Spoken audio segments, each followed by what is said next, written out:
No üks hästi sage asi nagu stopp-märk on väsimus ja seda on ikkagi tõeliselt palju minu klientide seas ka. Ma kuulen seda kurtvat, et olen kuidagi väsinud, ei saa hommikul üles, nagu söön normaalselt, nagu magan normaalselt, aga ikkagi on see mingi väsimus, et millest see siis on, kas ta on siis mingitest vitamiinidest tingitud, puudusest tingitud, aga sageli tegelikult seal on nagu mingid väiksed sellised elustiililise tagatega.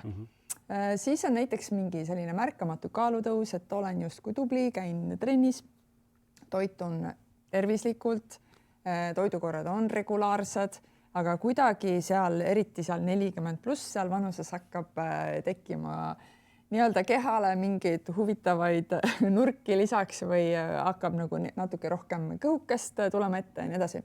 Et see on ka üks levinud probleem tegelikult, mida ma ikka ja jälle kuulen. Mingid seedimisprobleemid samamoodi, et kuidagi mingit rohkem on puhitust, kõhuvalusid, jällegi ei ole otseselt see kuidagi seotud mingi, ma ei tea, toidutalumatuse või mingi sellise asjaga, et see on jällegi selline üsna tavaline märk.